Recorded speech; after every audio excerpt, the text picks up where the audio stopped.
Well, I'll start off with, wonder if there's any injury news ahead of the game at Stoke. No, Joe Rawls is been back in training now for the week, so that's good news. So comes back into contention for the matchday squad, which is a real positive for us. Other than that, we're good. No problems from Saturday's game. Joe was back in contention. Would it be a bit too much to expect him to be able to go from the start, because you're not only going to get up from the injury, you've also got to get that match fitness as well? Yeah, two ways to look at it. Firstly, Joe's got a big heart, hasn't he? As we know, and has missed a lot of football, so he's desperate to be back in the group. But he has missed a lot of football as well, and I think we all understand that as much as he's a fit lad and he's a warrior, that you need time, and unfortunately, quite bizarre. My time's sort of gone quite quickly since I've been here. The amount of games we've had, but my time here, Joe's had very limited time on the grass, so we have to be respectful to that as well. But as I said, he's a super player and he's an important part of the squad. So certainly having him back in the group is a real plus for us. Yeah, adds to the competition for places in the midfield and starts giving you a few selection headaches. Yeah, it does. Yeah. Obviously, performances have been very good, so it's a bonus that players individually are in great form and the team's been in good form. The consistency I talked about probably 2 weeks ago, we found for 2 of the last 3 games. The Wigan game a little bit inconsistent, so we get back to that as quickly as possible, starting at Stoke, and a settled team always helps, and a settled squad. But within that, you do have to have changes as well, and having that competition for places, is key. Is really important for successful teams.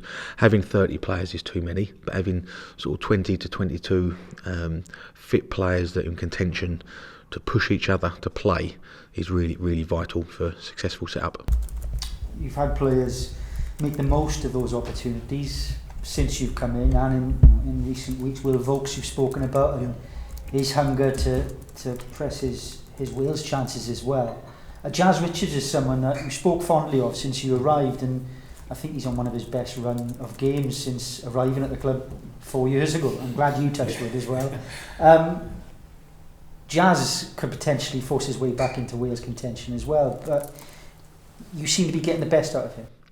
Yeah, I think we can all see Jazz's ability and have known Jazz's ability over the years, and me as an observer as an opposing manager, fully aware of his abilities as a player. Mindful of his injury record over a period of time, of course, but we want to come away from that. We want to talk about Jazz Richards, the right back, the footballer, the excellent Championship right back. That's what we want to remember, think about him for. And his performances have been very, very good. Him and Lee fought for that position, and since they came in, Lee's left us to go to West Brom, and Jazz has really took that position on his own. We brought Dion in to support and push, and Jazz has been excellent. And the beauty of Jazz is that he can play right back, left back comfortably, as we saw in the second half the other day when Joe had to come off, and he really, been really pleased with Jazz's performances. We've had to be really careful of him as well, not to push too hard, because again he was struggling when I first come in. We've had to build his fitness up and be patient as well with him, but he's now in a position where he just wants to play football. He just wants to play every day, because he's missed so much during his career, and he'll be looking at it and saying, right, well, I'm playing a run of games in the Championship, in a Championship side that's doing well, and his own form is outstanding, and he knows he's got enough experience to know that that's all he can do for himself. Looking at national team setup, all he can do is worry about himself and take care of his own performances, and at the moment he's doing that. It's handy to be in a good run of form and a run in the side when your contract's up at the end of the year. Is he someone that you've spoken to about new deals, about the future? Yeah, obviously we have a couple of players out of contract, and Jazz is one of them that Jazz needs to focus at the moment on just continuing his run of games. I think Jazz again is experienced enough to know performances take care of themselves in football, and whether that's with contractually with Cardiff or another club or whether he's looking at international setup come the summer. Jazz knows he just has to play consistently, and things will take care of themselves. He's someone, as I said, that has grasped his opportunities that you've given them. Not every player does it automatically. Some you have to put an arm around, some you have to be a bit straighter with. Josh Murphy is someone that you've spoken many times publicly, but he seems to have responded in recent weeks. Yeah, his form's been excellent, isn't he? I think five goals, 6 games. His performances have been good. I think, again, it's not.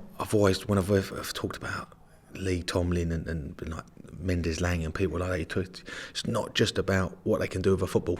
It's about being part of a team, and it's about what they do without the ball as well as with it.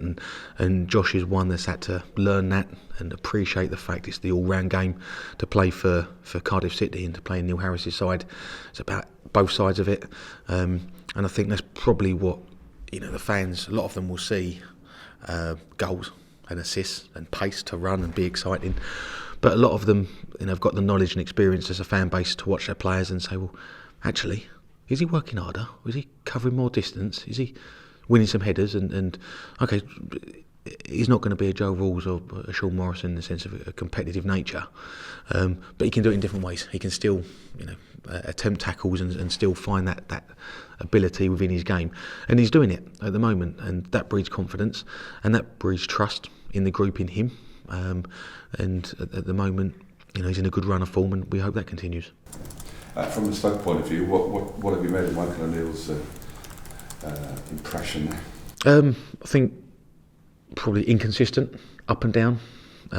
Good run, not one for a few, one a few, then not one for a few again. So I think he'll be searching for that formula to get that run of victories they need to get them away from the bottom 3. I think anybody can see that it's a really tough job that he's took on.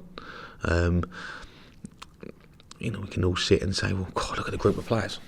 But there's reasons in football clubs where you don't get results, and it's not just always about players being fit or being available. I've seen Michael a couple of games recently, and he's done a great job at Northern Ireland, and they'll be working extremely hard to get the best for Stoke City. He's got a wonderfully talented group of players, that are available, and again, it's just another one where you go to the game, Stoke, big club at the level, passionate fan base. We look at it and say, what a great challenge for us. You're playing against really good players. We have to be at our best, and we have to rise to the occasion. And I think it's another really, really good game for us. So I think it's a really good week for us. And I guess it's a bit of a showcase if Will Bolts gets to start playing against Joe Allen. 2 running machines there. I know they're not directly against each other, but I guess Mr. Giggs might have an interesting view of that. Yeah, I think so, and I think we'll be really, really proud to be mentioned in the same conversation as Joe Allen and what he's achieved and how good a player he is. And that's the level of competition that Will's got. In the Welsh setup at the moment, which is great for the national side, and we'll naturally want to do well against Joe and his leadership standing within the national setup. So big challenge for him. I think Will certainly, I know he's certainly enjoying his football at the moment, and for me he's getting better and better all the time. Yeah. And if you get a few more throw-ins from him? Yes, it's obviously big weapon for us at the moment, and we talk about, I think we talked in the press conference after the game, didn't we, about different ways of scoring goals and being creative, and because it's not 15 passes to find that end product, is it any less important? No, it's not, and you have to work hard on it, because it's not just about some lad running up and throwing the ball in the box and kicking it in the goal. It's not, it's under sevens football. It's not about that. There's a lot to be right with it, and you have to work on. And it is an opportunity for us to find a different way of scoring goals. It's very, very difficult to defend against. Set pieces are a huge part of the game, as we know as a club. To gain promotion a couple of seasons ago, it's a huge part of the game, and it builds momentum and builds pressure. When you've got people like Sean Morrison and Curtis Nelson, Callum Patterson, Aidan Flint, Sol Bamba, when they're in the team, they love attacking the ball. And opportunity for us to find the net.